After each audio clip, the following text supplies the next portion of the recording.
ለመሆኑ ህይወት ከሳይንስ በላይ የምትሆንባቸው ጊዜያቶች ይኖሩ ይሆን? አንድ የ8 ወር ህፃን በህክምናው ዓለም ሞቷል ተብሎ ታውጆ ሁሉም ሰው ተስፋ ቆርጦ ባለበት ሰዓት ከየት መጣ ያልተባለ አንድ እንግዳ ልጅ የሁሉንም ሰው ግምት ቢቀለብሰውስ? ይህ ታሪክ ስለ ሞት ብቻ አይደለም፣ ስለ መዳን፣ ስለ ድርብ ተአምራትና የማይታዩ ሰዎች በዓለማችን ላይ ስላላቸው ትልቅ ሚና ጭምር ነው። ይህ ምስኪን ልጅ ለምን ወደዚያ ክፍል ገባ? ምንስ አደረገ? በስተመጨረሻስ ማን ማንን አዳነ? ይህ ታሪክ በሞትና በህይወት መካከል ያለውን ቀጭን መስመርና አንድ የማይታይ ልጅ የሁሉንም ሰው ዕጣ ፋንታ እንዴት እንደቀየረ የሚያሳይ ልብ የሚነካ ታሪክ ነው። እስከ መጨረሻው ተከታተሉት። ሰላም ውድ ቤተሰቦቻችን እንደምን አላችሁ? ታሪኩን ከመጀመራችን በፊት እስኪ ይሄንን ታሪክ በየትኛው የዓለም ክፍል ሆናችሁ እንደምትከታተሉት ኮሜንት ላይ ጻፉልን። እንደዚህ አይነት ታሪኮችን መስማት የምትወዱ ከሆነ ሰብስክራይብ በማድረግ ቻናላችንን ተቀላቀሉ። አሁን ወደ ታሪኩ እንመለስ። የልጁ ስም ካሌብ ነበር። እድሜው 14 ዓመት ሲሆን እንደ ጥላ የቀጠነ ከንፈሮቹ የደረቁ እና እጆቹ በቅዝቃዜ ጎዳናዎች ላይ በመተኛታቸው የሻከሩ ነበሩ። ካለፈው ቀን ጀምሮ ምንም አልበላም። አብዛኛውን ሌሊት የሚያሳልፈው ከሆስፒታሉ የቆሻሻ መጣያ ጀርባ ነበር። ምክንያቱም ግድግዳዎቹ ነፋሱን ስለሚከላከሉለት። አንዳንዴ ነርሶች ዳቦ ይሰጡታል፣ አንዳንዴ ደግሞ ያባረሩታል። አንዳንድ ቀን ዝናቡ ኃይለኛ ነበር። ካሌብ በሆስፒታሉ ደጃፍ አጠገብ ቆሞ ነበር። በውሃ ረስርሶ እየተንቀጠቀጠ ነበር። እርሱ እየለመነ አልነበረም፣ በፍጹምም አድርጎት አያውቅም። ሰዎች ሲገቡና ሲወጡ ዝም ብሎ ይመለከታል። ሞቅ ብሏቸውና ጸድተው እርሱ ኖሮት የማያውቃቸውን ነገሮች ይዘው ሲገቡና ሲወጡ ያያል። በአንድ ብሩህ ክፍል ውስጥ ዶክተሮች በዝምታ ቆመው ነበር። አንድ ህፃን በሆስፒታሉ አልጋ ላይ ተኝቷል። ሊያም ስተርሊንግ የ8 ወር ልጅ። በየቦታው ቱቦዎች ተቀጥሏል። ማሽኖች ለእርሱ ይተነፍሳሉ። ደረቱ በጭንቀት ነበር የሚንቀሳቀሰው። ዋናው ዶክተር ለረጅም ጊዜ ሞኒተሩን ተመለከተ። ከዚያም ቀስ ብሎ ጓንቶቹን አወለቀ። አዝናለሁ አለ በለስላሳ ድምፅ። የሞት ሰዓት። የለቅሶ ድምፅ ክፍሉን ሞላው። በዓለም ሁሉ የሚታወቀው ቢሊየነሩ የሊያም አባት በጉልበቱ ተንበረከከ። የእርሱ ውድ ልብስ አሁን ምንም ትርጉም አልነበረውም። ከወራት በፊት ሚስቱን ቀብሮ ነበር። እሷ የሞተችው በወሊድ ምክንያት ነበር፣ ሊያም ሲወለድ። አሁን ደግሞ የመጨረሻ ትዝታው ከእጁ እያመለጠው ነው። ትንፋሽ አጥሮት ፊቱን መሬት ላይ ሲያስጠጋ እጆቹ ይንቀጠቀጡ ነበር። አንዷ ነርስ ማሽኖቹን ለማጥፋት እጆቿን ዘረጋች። ያኔ ነበር ካሌብ ወደ ውስጥ የገባው። መጀመሪያ ላይ ማንም አላስተዋለውም ነበር። ነገር ግን ካሌብ ሌላው ሰው ሁሉ የሳተውን ነገር አየ። የህፃኑ አፍ። የህፃኑ አፍ እየተንቀጠቀጠ ነበር። የካሌብ ልብ በደረት ውስጥ በኃይል መታ። እርሱ አልሞተም፣ በህይወት አለ ካሌብ ተናገረ። ክፍሉ ጸጥ አለ። ነርሷ ወደ ማሽኑ እጇን እንደዘረጋች ነው። አይ ካሌብ ጮኸ። ማንም ሊያስቆመው ሳይችል ካሌብ ወደፊት ሮጦ መጣ። ህፃኑን አንስቶ ቱቦዎቹን ሳባቸው። የማስጠንቀቂያ ደውል ጮኸ። ዶክተሮቹም ጮሁ። የጥበቃ ሰራተኞች ወደ ውስጥ እየሮጡ ገቡ። ካሌብ አላሰበም። ቀጥታ ወደ እጅ መታጠቢያው ሮጠ። ሊያምን የያዘው እናቱ ከመሞቷ በፊት ታናሽ እህቱን ትይዝ በነበረበት መንገድ ነበር። ህፃኑን ወደፊት ዘመም አድርጎ ውሃ በአፉ ላይ እንዲፈስ አደረገ። በፍጥነት አይደለም፣ በኃይልም አይደለም፣ ልክ የሚበቃውን መጠን። በፈጣሪ ስም ካሌብ በዝግታ ተናገረ። ድምፁ እየተቆራረጠ ነበር። ተንፍስ። ሰከንዶች እንደ ሰዓታት ተሰሙ። ከዚያም ሳል ተሰማ። ውሃ ፈሰሰ። ሌላ ሳል። ቀጭንና ደካማ የለቅሶ ድምፅ ክፍሉን ሞላው። ሁሉም ተደናገጡ። ሞቷል ያሉት ህፃን አሁን በህይወት አለ። በሆስፒታል ውስጥ ከባድ ትርምስ ሆነ። ዶክተሮች ወደፊት ሮጡ። ነርሶች ትዕዛዝ አስተላለፉ። የጥበቃ ሰራተኞች የካሌብን እጆች ያዙ። ነገር ግን ህፃኑ ያለቅስ ነበር። ማንኛውም ሰው ዳግመኛ ሰማዋለሁ ብሎ ያላሰበው ድምፅ፣ የህፃን ለቅሶ። ቆዩ አለ ዋናው ዶክተር። ሞኒተሮቹን ፈተሹ። የኦክሲጅን መጠኑ እየጨመረ ነበር። የልብ ምቱ ቋሚ ሆኗል። ደካማ ቢሆንም ግን እውነተኛ ነበር። የማይቻል ነገር ተፈጥሯል። ሊያምን ወደ አልጋው መለሱት። ማሽኖቹ ተከፈቱ። ቱቦዎች ተተኩ። በዚህ ጊዜ ግን ሊያም ተቃወማቸው። ትናንሽ ጣቶቹ ተንቀሳቀሱ። ካሌብ ጥግ ላይ እየተንቀጠቀጠ ቆሟል። እጆቹን በራሱ ላይ አጣመረ። ልብሶቹ ወለሉ ላይ ውሃ ያንጠባጥቡ ነበር። እርሱን ምን እንደሚያደርጉት ማንም አላወቀም። ዴቪድ ስተርሊንግ ወደ ልጁ ተራመደ። በቅርብ ሲታይ ካሌብ ይበልጥ ትንሽ ይመስል ነበር። በጥፍሮቹ ስር ቆሻሻ፣ በእጆቹ ላይ ደግሞ የቆዩ ጠባሳዎች፣ በአይኖቹ ውስጥ ደግሞ ፍርሃት ነበር። ልጄን አድነኸዋል፣ ዴቪድ ተናገረ። ድምፁ እየተሰባበረ ነበር። እኔ ዝም ብዬ እንዲሞት አልፈለኩም ነበር፣ ካሌብ በሹክሹክታ ተናገረ። ዶክተሮች ዴቪድን ወደ ጎን ወሰዱት። በዝቅተኛ ድምፅ ተነጋገሩ።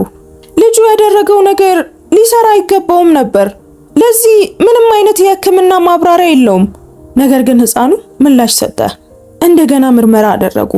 የሊያም የአንጎል እንቅስቃሴ ተለወጠ። አልዳነም ነበር፣ ግን እየነቃ ነበር። ዶክተሮች የሚሉትን ነገር አጡ። ካሌብ ወንበር ላይ ብቻውን ተቀመጠ።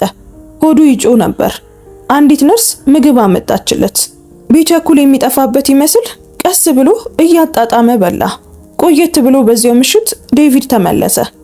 ቤተሰቦች የት ናቸው ሲል ጠየቀው። ካሌብ ወደ ታች ተመለከተ። እናቴ ሞታለች፣ እህቴም እንዲሁ ሞታለች አለ። ከዚያ በኋላ ሸሸው። ዴቪድ በጣም ተገረመ። ዛሬ ማታ ወደ ውጭ መመለስ አትችልም፣ እባክህን እዚህ ረፍ አለው። ከብዙ ዓመታት በኋላ ለመጀመሪያ ጊዜ ካሌብ ንጹህ አልጋ ላይ ተኛ። ዜናው በፍጥነት ተሰራጨ። ዶክተሮች ሊያምን ተአምር አሉት። ምናልባት ዳግመኛ ላይራመድ ይችላል፣ ምናልባት ላይናገር ይችላል፣ ግን በህይወት አለ። እናም ካሌብ እዚያው ቀረ። በየቀኑ ካሌብ በሊያም አልጋ አጠገብ ይቀመጥ ነበር፣ ያወራው ነበር። ድሮ እናቱ ትዘምርለት የነበረውን ለስላሳ መዝሙር ይዘምርለታል። ስለ ከዋክብትና የሚያድርበት ቦታ ሲጠፋ የሌሊቱ ሰማይ ምን ይመስል እንደነበር ይነግረዋል። ሊያም ትናንሽ ምላሾችን ይሰጥ ነበር። የጣት መታጠፍ፣ የአይን መከፈት፣ ለስላሳ ድምፅ። ዶክተሮች በዝምታ ይመለከታሉ። አንዲት ነርስ ከኛ ይልቅ ለሱ የበለጠ ምላሽ ይሰጠዋል ስትል በሹክሹክታ ተናገረች። ዴቪድም ይህንን ይመለከት ነበር። የቤት አልባ ልጅ የእርሱ ገንዘብ ሊያደርገው ያልቻለውን ነገር አድርጓል። በአንድ ምሽት የሊያም ኦክስጅን እንደገና ቀነሰ። ዶክተሮች ፈጥነው ገቡ። ካሌብ ደንግጦ እዚያው ቆመ። ከዚያም የሊያም ትንሽ እጅ በካሌብ ጣት ላይ ተጠመጠመች። ቁጥሮቹ ቀስ በቀስ ጨመሩ። ዶክተሩ ሞኒተሩን በትኩረት ተመለከተች። ልጁ አጠገቡ ሲሆን ይረጋጋል አለች። ማንም ሰው አልተከራከረም፣ ምክንያቱም እውነት ነበር። ወራት አለፉ። ሊያም በራሱ መዋጥ ተማረ። ከዚያም መቀመጥ፣ ከዚያም መሳቅ። ዶክተሮች ሊገለጽ የማይችል ማገገም አሉት። ዴቪድ ግን ጸጋ አለው። ካሌብ ከእንግዲህ ቆሻሻ መጣያ ጀርባ አይተኛም። ወደ ትምህርት ቤት ሄደ። ንጹህ ልብስና በየቀኑ ምግብም ነበረው። አንድ ቀን ከሰዓት ዴቪድ አጠገቡ ተቀመጠ። ልጄን ብቻ አይደለም ያዳንከው አለው፣ እኔንም አድነኸኛል። በዚያው ዓመት ካሌብን በጉዲፈቻ በህጋዊ መንገድ ተቀበለው። በታምሩ ምክንያት ብቻ ሳይሆን ካሌብ ህይወት ደካማ በምትሆንበት ጊዜ እንዴት መጠበቅ እንዳለበት የሚያውቅበት በቂ ህመም አስቀድሞ ስላሳለፈ ነው። ከዓመታት በኋላ ሊያም መራመድ ቻለ እና ሰዎች እንዴት እንደተረፈ ሲጠይቁት ዴቪድ እንደዚህ ይል ነበር። ዓለም ተስፋ የቆረጠችበት ልጅ በልጄ ላይ ተስፋ ላለመቁረጥ ስለወሰነ ነው ይል ነበር። ዓመታት በጸጥታ አለፉ። ታምራት አልፎ አልፎ ነው ጮክ ብለው የሚቀጥሉት። ካሌብ በስተርሊንግ ቤት ውስጥ የፀሐይ ብርሃን ክፍልን እንደሚሞላው በዚያ መንገድ አደገ። ባንዴ ሳይሆን ቀስ በቀስ። አንድ ቀን ጨለማው እንደጠፋ እስክትረዳ ድረስ። መጀመሪያ ላይ ትምህርት ቤት ይቸገር ነበር። ማንበብ ይከብደዋል። መታመን ደግሞ ይበልጥ ይከብደው ነበር። በድምጾች ይደነግጣል። መብራት አብርቶ ይተኛል። ለወራት ያህል ካልጋው ስር ምግብ ይደብቅ ነበር። ሁልጊዜም ኩሽናው በምግብ የተሞላ ቢሆንም ካሌብ አያምነውም። ዴቪድ በፍጹም አልተቆጣውም። ረሃብ ምን እንደሆነ ይረዳ ነበር። አሁን ትንሹ ሊያምም ጠንክሯል። አንድ እርምጃ፣ አንድ ቃል፣ በአዳራሾች ውስጥ የሚያስተጋባ ቃል። ዶክተሮች ጉብኝታቸውን ቀጥለዋል። ጭንቅላታቸውን መነቅደቅ ቀጥለዋል። ምንም ማብራሪያ አልነበራቸውም። ለማግኘት መሞከሩንም አቁመዋል። ካሌብን በቀላሉ የውጭው ዓለም ያረሰው ቋሚ ነገር አሉት። ጋዜጠኞች ቃለ መጠይቅን ፈለጉ። አብያተ ክርስቲያናት ካሌብን ምልክት አሉት። አንዳንድ ዶክተሮች ታሪኩን ተጠራጠሩ፣ ሌሎች ደግሞ ተቃወሙት። በኢንተርኔት ላይ ክርክሮች ነጎዱ። ሳይንስ ከእምነት ጋር፣ አጋጣሚ ከመለኮታዊ ጣልቃ ገብነት ጋር። ዴቪድ ካሌብን ከዚህ ሁሉ ጠበቀው። ለዓለም ህመምህን መክፈል የለብህም አለው። ነገር ግን ህመም እንደገና የመከሰት መንገድ አለው። ካሌብ 17 ዓመት ሲሞላው በአንድ ከሰዓት በእግረኞች መሻገሪያ ላይ ደነገጠ። ዝናብ በድንገት ወረደ። ከባድና ቀዝቃዛ ነበር። የእርጥብ ኮንክሪት ሽታ ወደ ቆሻሻ መጣያዎቹ፣ ወደ ረሃቡ፣ ወደሚንቀጠቀጡት እጆቹ መለሰው። ትንፋሹ ተቆራረጠበት። እይታው ደበዘዘ።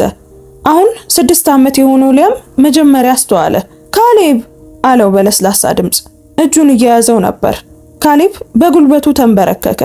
ከእርሱ ጋር አብሮ የተንበረከከው ሊያም ነበር። ግንባሩን ከካሌብ ግንባር ጋር ያጣበቀው ሊያም ነበር። ቃላትን በሹክሹክታ የተናገረው ሊያም ነበር። በአንድ ወቅት ለእርሱ በሹክሹክታ ተናግረው የነበሩትን ቃላት። ተንፍስ አለ ሊያም። እባክህን ተንፍስ። እናም ካሌብ ተነፈሰ። ያን ምሽት ካሌብ በመጨረሻም ለዴቪድ ተናግሮ የማያውቀውን ሁሉ ነገረው። ተርፎ በመቆየቱ የሚሰማው ጥፋተኝነት፣ ተባሮ የሚሄድ ፍርሃት፣ አሁንም እንደተሰበረ እየተሰማው ተአምር ተብሎ የመጠራቱ ክብደት። ዴቪድ አዳመጠ። ከዚያም ካሌብ በፍጹም የማይረሳውን ነገር ነገረው። ካሌብ ልዩ ስለሆንክ አይደለም ሊያምን ያዳንከው፣ ዴቪድ ተናገረ። ያዳንከው የማይታይ መሆን ማለት ምን ማለት እንደሆነ ስለምታውቅ ነው። ሌሎች ታሪኩ አብቅቷል ብለው በወሰኑበት ወቅት አንተ አንድ እርምጃ ወሰድክ። ከዓመታት በኋላ ካሌብ የህፃናት ነርስ ሆነ። ዝነኛ አልነበረም፣ አልተከበረም። ዝም ብሎ በሌሊት ፈረቃ ይሰራ ነበር። ከሚፈሩ ወላጆች ጋር ይቀመጥ ነበር። መተኛት ካልቻሉ ህፃናት ጋር ያወራ ነበር። ማሽኖች ከተስፋ ይልቅ በሚጮሁባቸው ጊዜያቶች እጆችን ይይዝ ነበር። አንዳንዴ ዶክተሮች በጣም በፍጥነት ዞር ሲሉ ካሌብ እዚያው ይቆይ ነበር እና አንዳንዴ ህፃኑ እንደገና ይተነፍሳል። ሊያም ሲያድግ ካሌብን አንድ ጊዜ ጠየቀው። እኔ ወደዚያ ክፍል ባትገባ ኖሮ አሁን እዚህ መሆን ይመስላል? ካሌብ ፈገግ አለ። እኔ እንደማስበው አለ ካሌብ፣ ያ ፍቅር ከኔ ጋር አብሮ ገብቷል እና የሆነ ቦታ በጸጥታ ያለ ዋና ዜናዎች ወይም ካሜራዎች ዓለም ትንሽ ተጨማሪ ዳነች። ውድ ቤተሰቦቻችን የዛሬው ታሪካችን ይህንን ይመስል ነበር። ታሪኩን እንዴት አገኛችሁት? እስኪ እናንተስ ስለ ተአምር ምን ታስባላችሁ? በህይወታችሁ የሆነ በሌሎች ሰዎችም ያለ ተአምር የምታውቁት ካለ ኮሜንት ላይ ጻፉበት። ታሪክ ሰውን ይቀይራል ብላችሁ የምታስቡ ከሆነ ላይክ እና ሼር አድርጉት። በየቀኑ የምናደርሳችሁ ታሪኮች እንዳያመልጧችሁ ሰብስክራይብ በማድረግ የደወል ምልክቱን ተጫኑ። እናመሰግናለን። እንወዳችኋለን። ቸር ቆዩን።